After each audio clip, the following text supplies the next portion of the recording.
कल जहां तक पहुंचे थे वो आप लोगों को याद है? Okay. Block, block, string, force. 120 लिया था कल भी।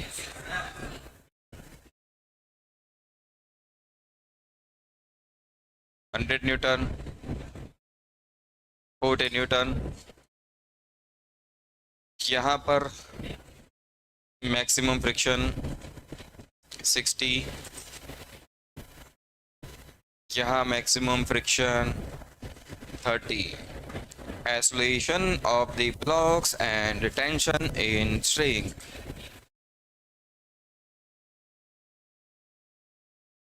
Mass A, mass B.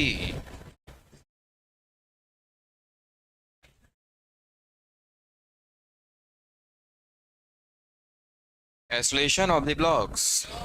क्या आप डायरेक्ट देख के कह सकते हो 0?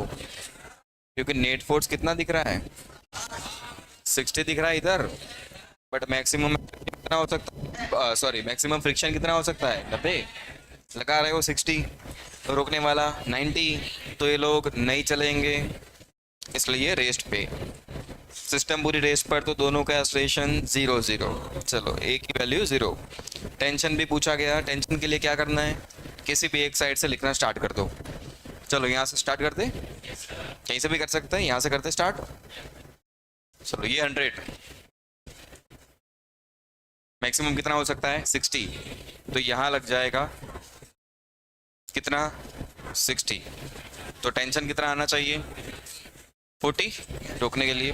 ये 40, तो यहाँ पर भी 40, ये 40, ये 40, 0। फ्रिक्शन 0, खत्म।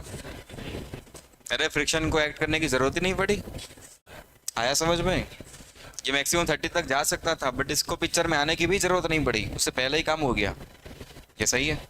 टेंशन का आंसर 40। अगर उल्टा करते तो? किसी ने किया क्या? करके चेक करो। आ रहा है? आ रहा है? आएगा और आ रहा है, दोनों में फर्क है।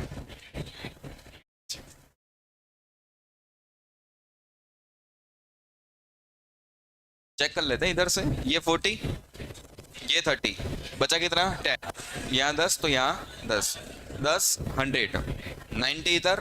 कैपेसिटी 60 की, वर्क नहीं कर रहा। फिर से बोलूँ? यह कितना? मैक्सिमम फ्रिक्शन कितना हो सकता है? 30। तो टेंशन कितना आ जाएगा? 10। यहाँ 10, तो यहाँ पर भी 10। ये 10, ये 100, तो बचा कितना यहाँ पर? 90। 90 इधर, बट फ्रिक्शन कितना हो सकता है? 60। तो ये फ्रिक्शन इसको रोक नहीं पाएगा। तो यहाँ से अगर कैलकुलेट करते तो आंसर गलत आता। यहाँ से सही आ रहा है।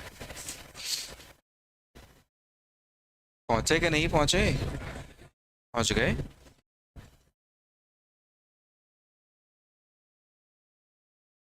चले आगे।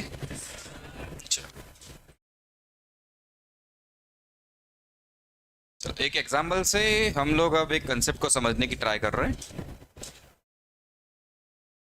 ये 53 डिग्री दिया, भाई स्टैंडर्ड एंगल ले रहे हैं 37, 53। पुली, स्ट्रिंग, मास 4 kg मान लो। यहाँ पर भी मैं सही मास ले लेता हूँ, चलो 4 kg। 4 kg, 4 kg, बट अब सरफेस स्मूथ नहीं है, फ्रिक्शन है। म्यू 0.5 ले लिया, दोनों जगह 0.5, 0.5 ले लो। चलो, पूछा गया acceleration of the blocks and tension in string.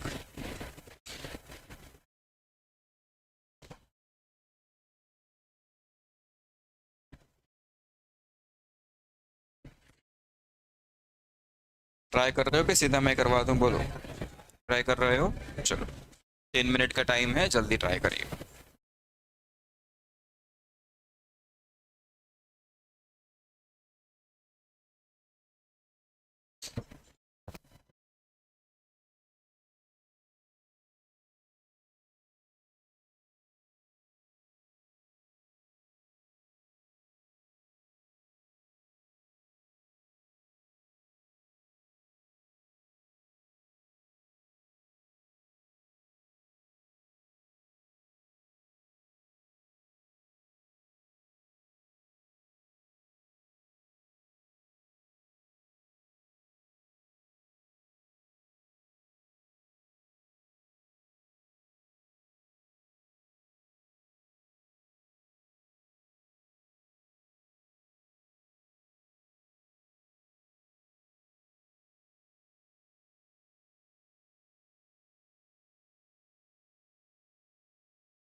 हो गया।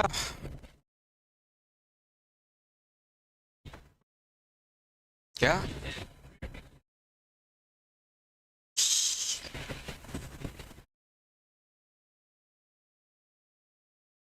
करे कुछ काम करे इसके ऊपर अब। चलो आता हूँ। म्यू की वैल्यू 0.5 है, वो हम याद रखेंगे। चलो 4G, तो नीचे 40, यहाँ पर 40 साइन 35, सॉरी 37 साइन 37। जल्दी बोलो। 40 इंटू 3/5 आंसर। यहाँ पर 4/5, 32। यहाँ पर क्या लगने वाला है? इसे ब्लॉक ए कह दिया मैंने, नॉर्मल ऑन ए। चलो यहाँ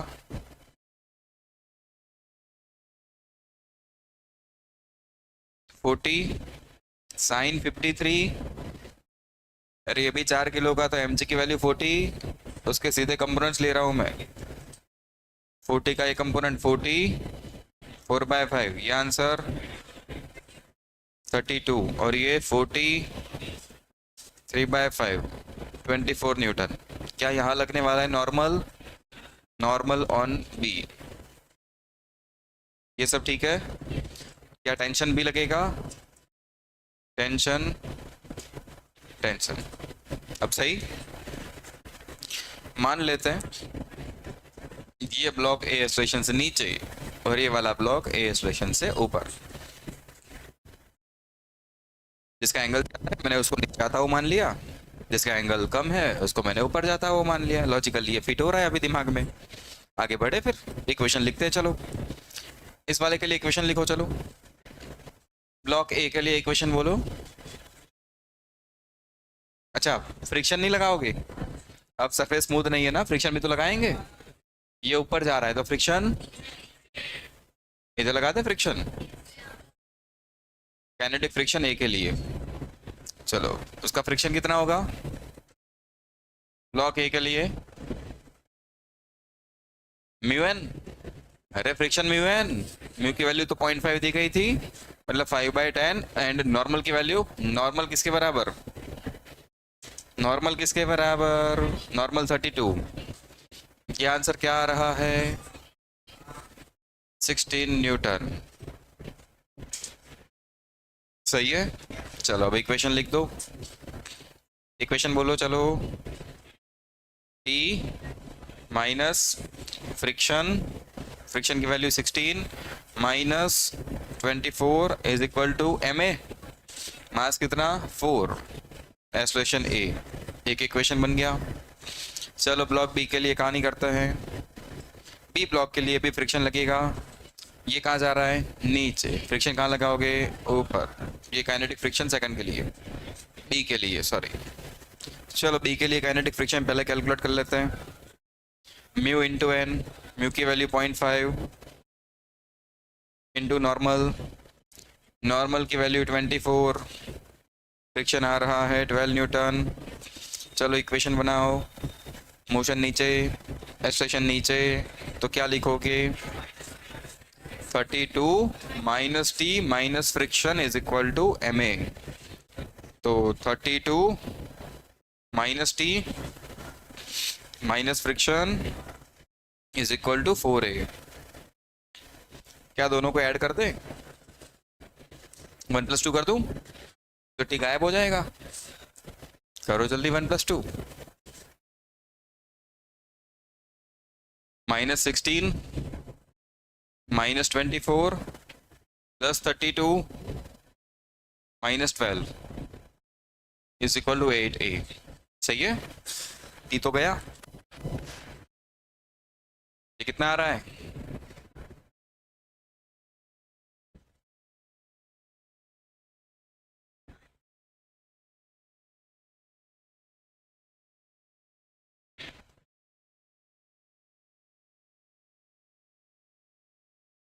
-20। पक्का? बहुत टाइम लेते हो आप लोग। एक्सलेशन की वैल्यू -20/8, -10/4, -2.5। ओहो, नेगेटिव एक्सलेशन, इसका मतलब डायरेक्शन उल्टी। अच्छा, मतलब आप लोग ये कह रहे हो ये वाला ब्लॉक हमने कहा माना ऊपर, हमने कहा माना था ऊपर, ये ब्लॉक हमने माना था ऊपर, पर जा कहाँ रहा है नीचे, कितने के साथ? ये ब्लॉक हमने कहा माना था नीचे, बट जा कहाँ रहा है ऊपर, कितने के साथ? ठीक है, यहाँ तक पहुंचे हो, आगे बढ़े। चलो, क्या इस सिस्टम को मैं ऐसे भी सेट कर सकता हूँ कि नहीं? याद करो, पहले एनएलएम में अपने ऐसा किया हुआ है, इसको भी सेट कर सकते हैं। कर सकते हैं नहीं कर सकते? अरे कर सकते हैं नहीं कर सकते? कर सकते हैं। ये सारी चीजें आपने लिख ली है क्या?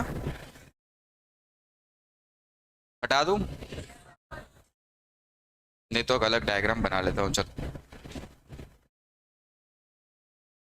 ये वाला ब्लॉक और ये ब्लॉक, इस पे नीचे फोर्स कितना आ रहा है? 24। इसमें फोर्स कितना आ रहा है? 32। इस सरफेस पर मैक्सिमम फ्रिक्शन कितना हो सकता है? फ्रिक्शन फ्रिक्शन फ्रिक्शन फ्रिक्शन कितना था, कैलकुलेट करके रखा है, 12 न्यूटन। इस पे मैक्सिमम फ्रिक्शन कितना हो सकता था? 16 न्यूटन। यहाँ आ जाओ, ये अपना ब्लॉक ए, ये अपना ब्लॉक बी, यही थे ए बी। ए पे फोर्स कितना लग रहा है बाहर? 24 न्यूटन। बी पे कितना लग रहा है? बी पे कितना लग रहा है? 32। यहाँ पर मैक्सिमम फ्रिक्शन कितना है? अगर म्यू की एक वैल्यू दी हो तो वही मैक्सिमम स्टैटिक फ्रिक्शन के लिए काउंट कर सकते हो, वही आप काइनेटिक के लिए भी कंसिडर कर सकते हो, ये पहले हमने बात कर ली है। यहाँ मैक्सिमम स्टैटिक फ्रिक्शन कितना है? 16। यहाँ मैक्सिमम स्टैटिक फ्रिक्शन कितना है? अब जो लास्ट टॉपिक सीखा वो अप्लाई करके देख, क्या ये दोनों ब्लॉक चलेंगे? नहीं। लास्ट टॉपिक जो हमने सीखा, जिसका एक एग्जाम्पल आपने अभी किया, इसलिए मैंने वो एग्जाम्पल करवाया आते ही, उससे देखने पर क्या ये ब्लॉक चल रहे हैं? यहाँ 32, यहाँ 24, नेट कितना दिख रहा है? 8। फ्रिक्शन कितना लगा सकता है? 28। फोर्स 8 का, फ्रिक्शन 28 का, क्या ये दोनों ब्लॉक चलेंगे? नहीं चलेंगे। ये लोग तो कैसे हैं? रेस्ट पे। तो ये कैलकुलेशन क्या है? गलत है। इसमें क्या गलत है सर? सब कुछ तो ठीक है। तो यहाँ एक चीज याद रखो, जब भी फ्रिक्शन वाले केस में एक्सेलरेशन नेगेटिव आ जाए उसका मतलब डायरेक्शन अपोजिट नहीं होता, एक्सेलरेशन नेगेटिव आ जाए उसका मतलब है एक्सेलरेशन जीरो। फ्रिक्शन वाले केस में जब भी एक्सेलरेशन नेगेटिव आ जाए उसका मतलब डायरेक्शन अपोजिट नहीं होता, वो नॉर्मल एनएलएम में था। इसका मतलब हमें फ्रिक्शन के साथ क्या समझना है? Acceleration zero. देख, अब टेंशन भी तो पूछा गया था, वो यहाँ से निकाल लो। अब टेंशन अब यहाँ से निकाल लो। चलो, किस साइड से स्टार्ट करना है? यहाँ से करूँ, यहाँ से करूँ? चलिए बोलो, पीछे करें। 32 फ्रिक्शन, 12 लग गया, बचा कितना? 20। तो टेंशन की वैल्यू 20 न्यूटन। यहाँ 20 तो यहाँ भी 20। सही है सर। यहाँ कितना लग रहा था? 24, 20, 24, बचा कितना? 4। क्या फ्रिक्शन 4 लग सकता है? हाँ। तो ये ब्लॉक रेस्ट पे रह पाएगा। आया समझ में? तो टेंशन का आंसर क्या है? 20 न्यूटन। एक्सेलरेशन का आंसर क्या है? 0। क्या आंसर है?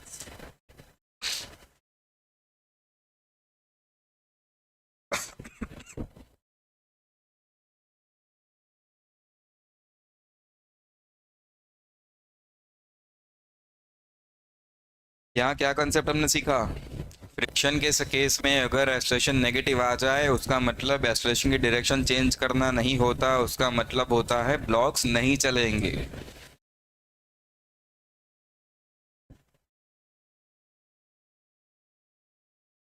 क्यों नहीं चलेंगे वो समझने के लिए ये एग्जाम्पल मैंने बताया आपको, उसी को एक अलग तरह से हमने यहाँ पर ड्रॉ किया हुआ है।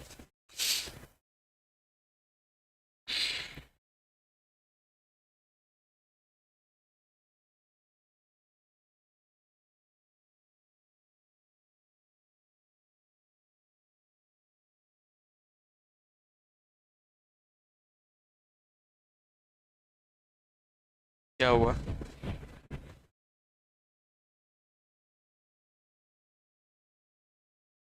करना ही नहीं है, क्योंकि एस्ट्रेशन की वैल्यू ही 2.5 नहीं है।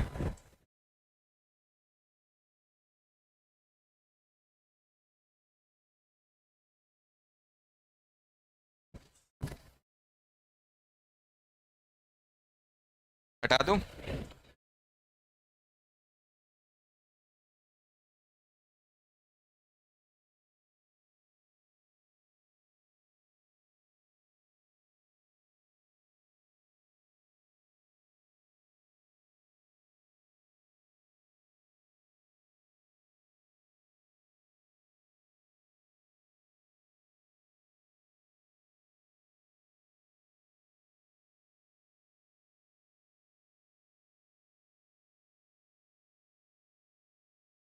चलो आगे चल दे।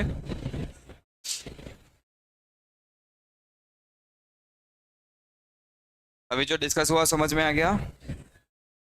फाइनल कंक्लूजन हमें क्या समझ में आया? अगर फ्रिक्शन वाले केस में एक्सेशन नेगेटिव आ जाए तो ब्लॉक्स नहीं चलेंगे। नेगेटिव का मतलब ऑपोजिट डायरेक्शन यहाँ पर नहीं है। ओके,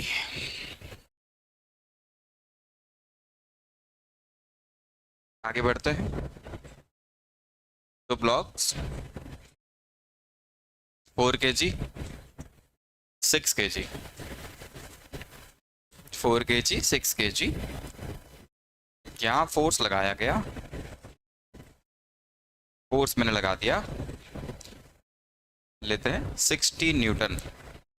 कितना फोर्स लगा दिया मैंने? 60 न्यूटन। क्वेश्चन पूछा गया एक्सेलरेशन ऑफ द ब्लॉक्स। दिखने में तो बहुत आसान है, मतलब 2 ब्लॉक है, एक पे फोर्स लगा रहे हैं। कुछ क्वेश्चन में पूछ रहा हूँ, अगर दिमाग चल रहा है तो बताओ मुझे। चलो, नीचे वाले ब्लॉक पे फोर्स लग रहा है, अच्छा फ्रिक्शन दे दूँ, स्मूथ नहीं है। अगर स्मूथ होता तो ऊपर वाले का 0, इसका सीधा लिख देते 60/6, आंसर 10। अब तो फ्रिक्शन के साथ खेल रहे हैं, तो चीज़ें इतनी आसान नहीं है। इस वाली सरफेस पर फ्रिक्शन मान लो 0.5 और ये सरफेस स्मूथ, मतलब म्यू की वैल्यू 0 मान ले। स्मूथ सरफेस, फ्रिक्शनलेस सरफेस, नीचे वाली। अब बताओ, स्मूथ होता तो क्या है वो तो हमें पता है। एक्चुअली फ्रिक्शन हमने स्टार्ट भी वहां से करा था। नीचे वाला ब्लॉक खिसक जाएगा, ऊपर वाला गिर जाएगा नीचे, याद है? बट अब सिचुएशन कुछ अलग हो सकती है। दोनों ब्लॉक एक साथ चलेंगे कि नहीं चलेंगे? चल भी सकते हैं, नहीं भी चल सकते। दोनों ब्लॉक्स साथ साथ चल भी सकते हैं, नहीं भी चल सकते।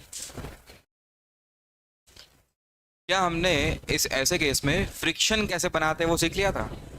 फ्रिक्शन कैसे बनाते हैं वो सीख लिया था। चलो, और बाकी के फोर्स कहाँ कहाँ लगेंगे? जैसे इस केस को मैं 2 ब्लॉक को अलग कर दूं, अलग होते नहीं है, बट हम ड्रॉ कर रहे हैं अलग अलग। तो 4 kg पे डाउनवर्ड फोर्स क्या 40 न्यूटन, अपवर्ड क्या नॉर्मल लगा देंगे? अरे सही है, अरे सही है। ये भाई साहब नॉर्मल लगाएंगे इसके ऊपर, और ये 4 किलो वाला नॉर्मल लगाएगा 6 kg के ऊपर। 4 किलो पर फ्रिक्शन कहाँ लगेगा? 4 kg पर फ्रिक्शन। बेटा फ्रिक्शन की डायरेक्शन हमने पहले भी डिस्कस कर ली है। अगर 4 किलो चल रहा है तो उसको कोई फोर्स खींचना चाहिए, वो काम कौन करता है? फ्रिक्शन। इसलिए 4 kg पे फ्रिक्शन कहाँ होता है? आगे। हमने ये बात करी थी, फ्रिक्शन ये चाहता है कि तुम साथ साथ चलो, और इसे कह रहा है तुम रुक जाओ मत चलो, तो इस पे फ्रिक्शन कहाँ लगेगा? आगे, और इस पे फ्रिक्शन कहाँ लगेगा? पीछे। अगर दोनों साथ साथ चल रहे हैं तो इस फ्रिक्शन को मैं स्टैटिक मान लूँ। अगर दोनों साथ साथ चल रहे हैं तो इसे मैं क्या मान लूँ? स्टैटिक। अगर दोनों साथ साथ चल रहे हैं तो मुझे स्टैटिक मान।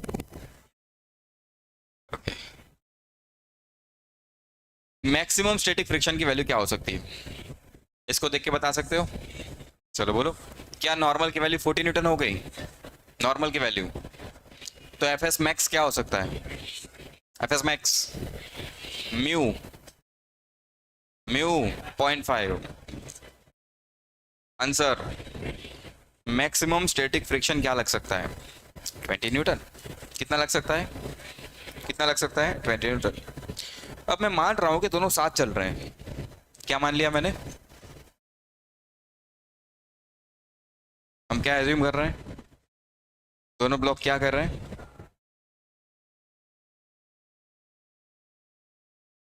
दोनों ब्लॉक्स क्या कर रहे हैं? हम साथ साथ हैं भाई। दोनों ब्लॉक क्या कर रहे हैं? मतलब वो दोनों तो एक यूनिट बन गए। वो दोनों एक ही यूनिट बन गए। तो दोनों एक साथ चल रहे हैं तो total mass 10, total force 60, net force 60। Friction तो उनका इंटरनल फोर्स है, एक दूसरे पे लगा रहा है, दूसरा पहले पे लगा रहा है। तो जब दोनों को साथ मान लूँ मैं, तो एक्सेलरेशन की वैल्यू क्या होगी? क्या net force by total mass कर दूं? मास 1 प्लस मास 2।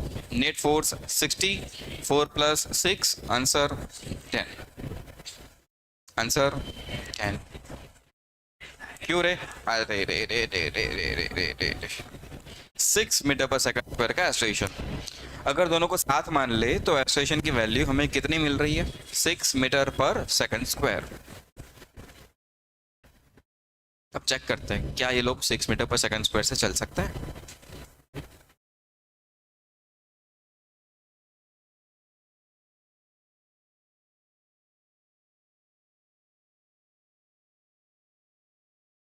ऊपर वाले को चलाना है 6 मीटर पर सेकंड स्क्वायर से। उसको कौन चला सकता है? उसको कौन चला सकता है? ऊपर वाले को कौन चला सकता है? ऊपर वाले को कौन चला सकता है? 4 kg वाले को सिर्फ फ्रिक्शन चला सकता है। कितने किलो का है ये? कितने एक्सेलरेशन से चल रहा है? अगर दोनों साथ चले तो इसका एक्सेलरेशन भी कितना है?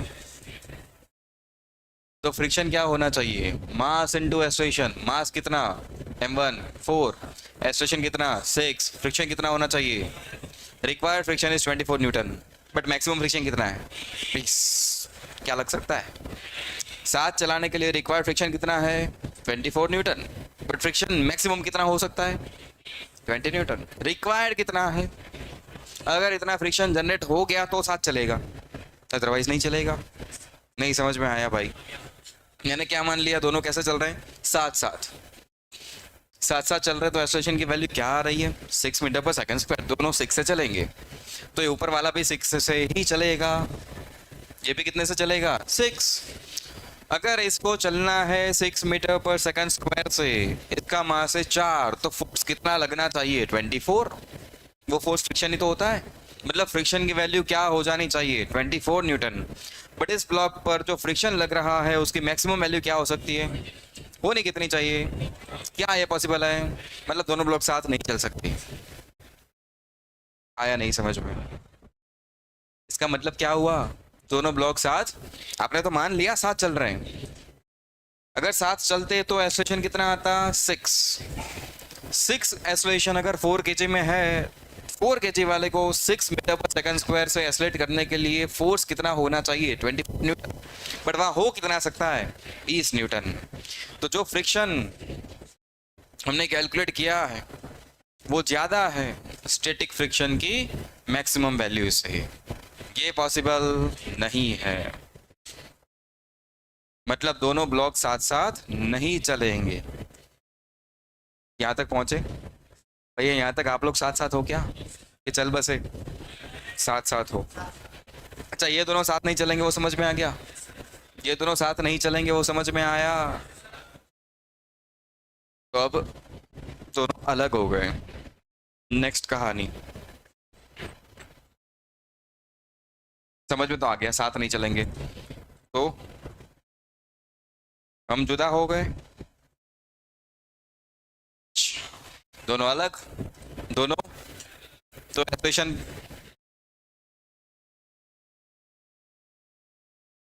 ये 4 किलो,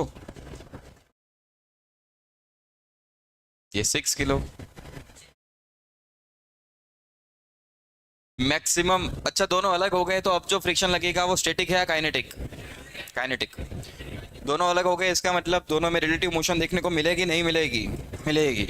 दोनों एक साथ नहीं चल रहे हैं, दोनों में कुछ रिलेटिव मोशन देखने को मिल रही है, मतलब जो फ्रिक्शन लगाओगे अब वो फ्रिक्शन स्टैटिक नहीं है, अब वो फ्रिक्शन क्या है? काइनेटिक। बट म्यू की एक ही वैल्यू दी गई है 0.5, तो वही स्टैटिक के लिए यूज़ करोगे वही। तो स्टैटिक की मैक्सिमम वैल्यू कितनी है? 20। स्टैटिक की मैक्सिमम वैल्यू कितनी है? तो क्या काइनेटिक की वैल्यू भी 20 हो गई? रिलेटिव मोशन जब हो रही है तो इस पे फ्रिक्शन लगेगा, उसे हम कहेंगे काइनेटिक फ्रिक्शन। उसकी वैल्यू कितनी हो गई? 20। फिर से बात करूं, दोनों ब्लॉक साथ साथ नहीं चल रहे, दोनों अलग हो गए। अलग हो गए मतलब क्या? रिलेटिव मोशन हो रही है दोनों के बीच में? हाँ हो रही है। तो अब जो फ्रिक्शन लगेगा वो स्टैटिक है या काइनेटिक? काइनेटिक। स्टैटिक या काइनेटिक? बट म्यू की एक ही वैल्यू दी गई है 0.5, तो वही स्टैटिक के लिए यूज़ करोगे वही। स्टैटिक की मैक्सिमम वैल्यू कितनी निकाल के रखी है आपने? तो अगर तुम काइनेटिक कैलकुलेट करोगे तो भी क्या लिखोगे? Mu N. अरे एफ के भी क्या लिखोगे? Mu N. म्यू की वैल्यू तो वही यूज़ करोगे ना। तो जो मैक्सिमम वैल्यू आई थी स्टैटिक फ्रिक्शन की 20 न्यूटन, वही किसकी वैल्यू है? काइनेटिक फ्रिक्शन की। जब म्यू की एक ही वैल्यू दी गई हो तब स्टैटिक फ्रिक्शन की मैक्सिमम वैल्यू ही क्या बन जाएगी? Kinetic friction. अगर दोनों अलग अलग चल रहे हैं तो रिलेटिव मोशन हो रही है, तो इसको चलाने वाला सिर्फ एक ही फोर्स हो सकता है, वो कौन? Kinetic friction. इसकी वैल्यू कितनी हो सकती है? 20। ये कितने किलो का था? तो इस पर एक्सप्रेशन आएगा A1। A1 की वैल्यू क्या लिखोगे? फोर्स बाय मास 5 मीटर पर सेकंड स्क्वायर। नहीं समझ में आया? नीचे वाला भाई कितना फोर्स लगा रहे थे? 60 न्यूटन। फ्रिक्शन इस पे लगेगा आगे तो इस पे लगेगा पीछे, फ्रिक्शन कितना? 20 न्यूटन। तो एफ नेट कितना? एफ नेट कितना? 40 न्यूटन। तो एक्सप्रेशन कितना? Net force by mass 20/3 metre पर सेकंड स्क्वायर। आया समझ में?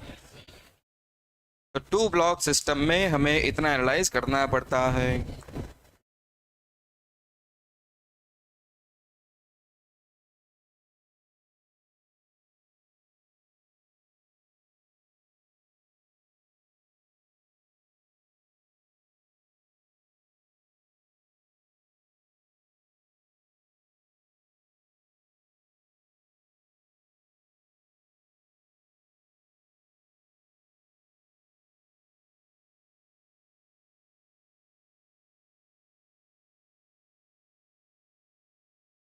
तो जब भी ऐसे 2 ब्लॉक दे दिया जाए, नॉर्मल प्रोसेस क्या रहेगी हमारी? सबसे पहला काम,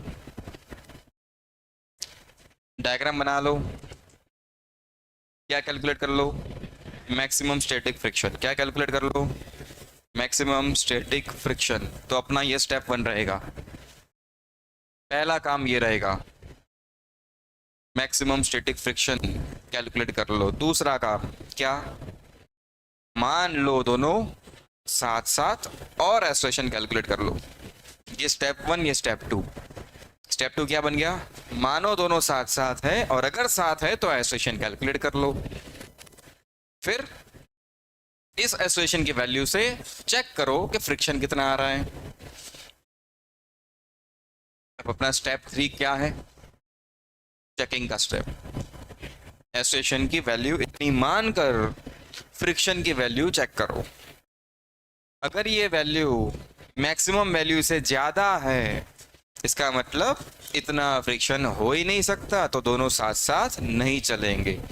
अगर ये वैल्यू मैक्सिमम फ्रिक्शन से कम आ गई तो पॉसिबल है, तो दोनों साथ साथ चलेंगे। तो ये अपना आंसर था। नहीं समझ में आया भाई? अगर ये वैल्यू मैक्सिमम स्टैटिक फ्रिक्शन से कम आ जाती तो जैसे मान लो ये आंसर आ जाता 12 न्यूटन, लगा कितना सकते थे? 20। जरूरत कितने की पड़ी है? 12 न्यूटन। तो ये तो पॉसिबल है, मतलब दोनों साथ साथ चलेंगे। तो ये अपना आंसर आ गया था। बट वहां मुझे पता चला कि फ्रिक्शन चाहिए मुझे 24 न्यूटन, लग सकता है 20 न्यूटन, मतलब साथ साथ नहीं चलेंगे। 24 न्यूटन तो पॉसिबल ही नहीं है। दोनों अलग हो गए। अलग हो गए तो दोनों के एफपीडी अलग अलग बनाओ, एसोसिएशन कैलकुलेट कर लो। अलग हो गए तो दोनों के एफपीडी अलग अलग बनाओ, एसोसिएशन कैलकुलेट कर लो। तो कितने बेसिक स्टेप रहे हमारे? पहला स्टेप, मैक्सिमम स्टैटिक फ्रिक्शन की वैल्यू कैलकुलेट कर। सेकंड स्टेप, मान ले दोनों साथ साथ एसोसिएशन कैलकुलेट कर। थर्ड स्टेप, चेकिंग का। थर्ड स्टेप, जो एसोसिएशन की वैल्यू आप निकाल के लाए हो उसकी हेल्प से रिक्वायर्ड फ्रिक्शन की वैल्यू चेक कर लो।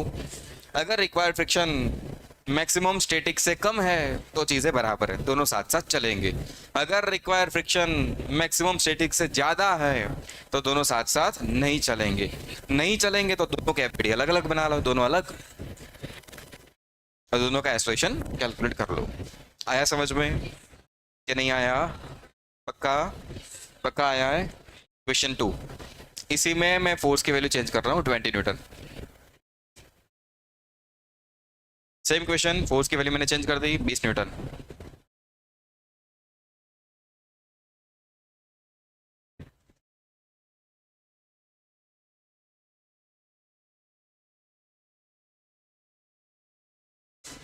सेम क्वेश्चन है, मैंने डेटा से फोर्स की वैल्यू बस चेंज कर दी। मैंने कितनी कर दी? 20 न्यूटन।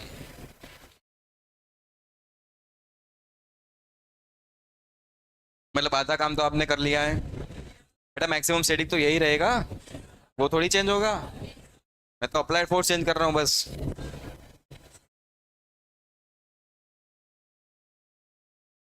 4 किलो को पकड़ा, पूरा कैलकुलेट करो वापस से कि समझ में आया है? पक्का? चलो 4 किलो को देखा, नीचे 40, ऊपर नॉर्मल। तो नॉर्मल की value 40, maximum static friction mu into N, मतलब ये कितना? 20। मैक्सिमम फ्रिक्शन कितना लग सकता है? 20 न्यूटन। पहला अजम्पशन, पहला अजम्पशन क्या लिया हमने? दोनों साथ साथ चलेंगे। अगर दोनों साथ साथ चल रहे हैं तो association applied force by total mass, applied force 20 by total mass 10, association 2। अच्छा, अब चेक करो। Step 3, checking.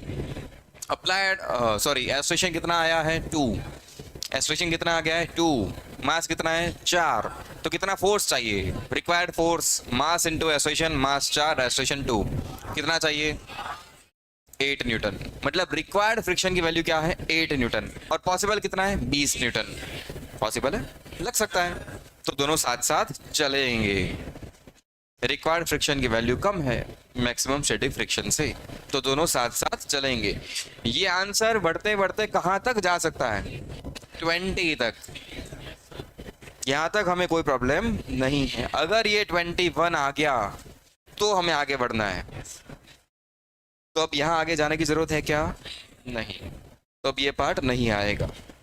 तो दोनों ब्लॉक के एक्सेलरेशन 2 मीटर पर सेकंड स्क्वायर। आया समझ में अब? नहीं आया? पक्का? एक आध और क्वेश्चन करें क्या? एक क्वेश्चन और।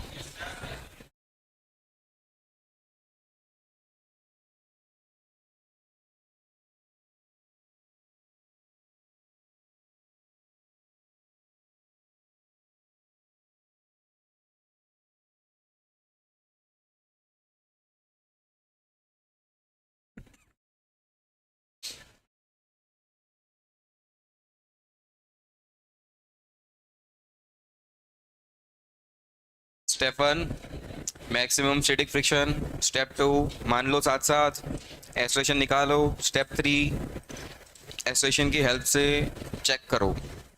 अगर फ्रिक्शन मैक्सिमम स्टैटिक फ्रिक्शन से कम आ गया चलेंगे, ज़्यादा आ गया नहीं चलेंगे, ज़्यादा आ गया तो आगे बढ़ो।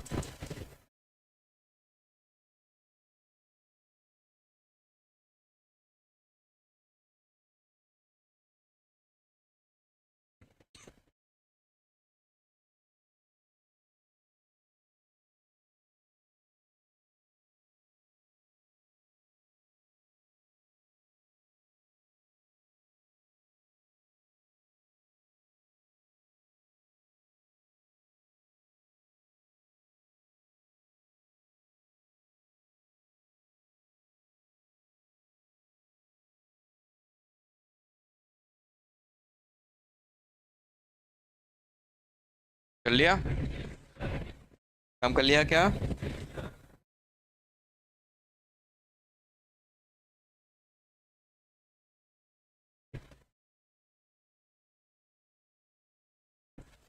चलो आओ। 5 kg, तो यहाँ 50 ऊपर, नॉर्मल, नॉर्मल की वैल्यू 50। बोलो F S max, mu N, mu की वैल्यू 0.4, 4/10 इंटू नॉर्मल 50 न्यूटन। बोलो आंसर। मतलब मैक्सिमम फ्रिक्शन कितना हो सकता है? 20 न्यूटन। अब नेक्स्ट काम क्या है? मान लो दोनों साथ साथ, और मैंने मान लिया साथ साथ एक्सेलरेशन कितना है? ए। अच्छा, तो ए की वैल्यू क्या लिखोगे? Net force 120 by total mass, 120 by total mass. बोलो आंसर। 8 के 6,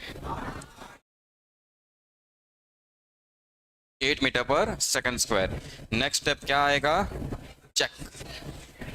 4 किलो वाले को पकड़ो। 4 नहीं है, वो 5 kg का है।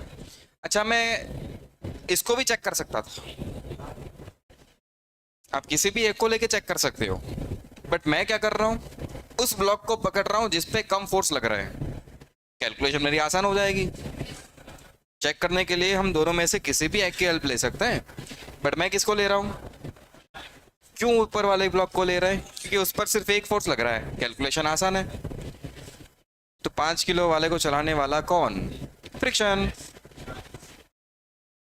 एक्सेलरेशन कितना है? 8 मीटर पर सेकंड स्क्वायर। बोलो रिक्वायर्ड फोर्स कितना है? मास 5, एक्सेलरेशन 8, आंसर 40 न्यूटन। हो कितना आ सकता है? 20 न्यूटन। मतलब दोनों साथ साथ नहीं है। अगर दोनों साथ साथ नहीं है तो क्या करो? तो फिर आगे बढ़ो, दोनों के एपीडी अलग अलग बना लो। चलो फिर 5 किलो वाले को अलग। अब हमें समझ में आ गया कि दोनों साथ साथ नहीं है। अगर दोनों साथ साथ नहीं है तो दोनों को क्या कर दो? जुदा करो।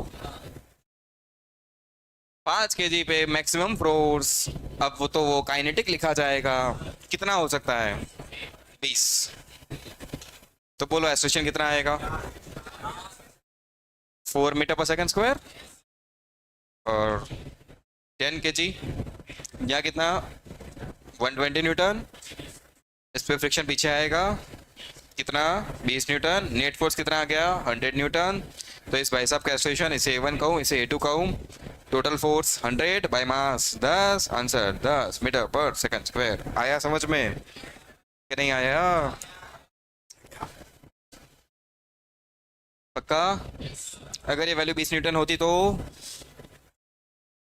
20 न्यूटन। अगर फोर्स की वैल्यू 20 न्यूटन हो जाती तो, अगर अप्लाइड फोर्स 20 न्यूटन होता तो, सेकंड क्वेश्चन, एफ की वैल्यू अगर 20 होती तो क्या मेरा मैक्सिमम स्टैटिक फ्रिक्शन तो इतना ही रहना था? कितना है वो? 20 newton. Step 1। Step 2, acceleration. Acceleration कितना? Force by mass. मास कितना? 15। ये क्या होगा? 4/3 मीटर पर सेकंड स्क्वायर। अब थर्ड चेक। थर्ड काम चेक। चेक किसको लेके करेंगे? ऊपर वाले को। 5 kg। एक्सेलरेशन कितना? 4/3। बोलो रिक्वायर्ड फ्रिक्शन की वैल्यू क्या दिख रही है? Required friction mass into 4/3, answer क्या? ये आंसर इससे कम है? हाँ, मतलब दोनों साथ साथ, तो अपना आंसर है 4/3 मीटर पर सेकंड स्क्वायर। आया नहीं समझ में? इसका मतलब तो ये हुआ कि ये फोर्स जो हम लगा रहे हैं उसकी एक लिमिट तक दोनों साथ साथ चलेंगे। सही है ना? अगर मैं इस फोर्स की वैल्यू कंटिन्यूअसली इंक्रीज करता रहूं तो फोर्स की एक वैल्यू तक दोनों साथ साथ चलेंगे, उसके बाद दोनों अलग हो जाएंगे। आया कुछ समझ में? तो इसको थोड़ा और डिटेल में हम एनालाइज करने वाले हैं आगे। हम लोग रेंज तक पहुंचेंगे धीरे धीरे कि फोर्स की क्या रेंज हो सकती है, मतलब कितने लिमिट तक आप फोर्स लगा सकते हो जहां तक ये दोनों साथ साथ रहेंगे। यहां तक ठीक है? चलो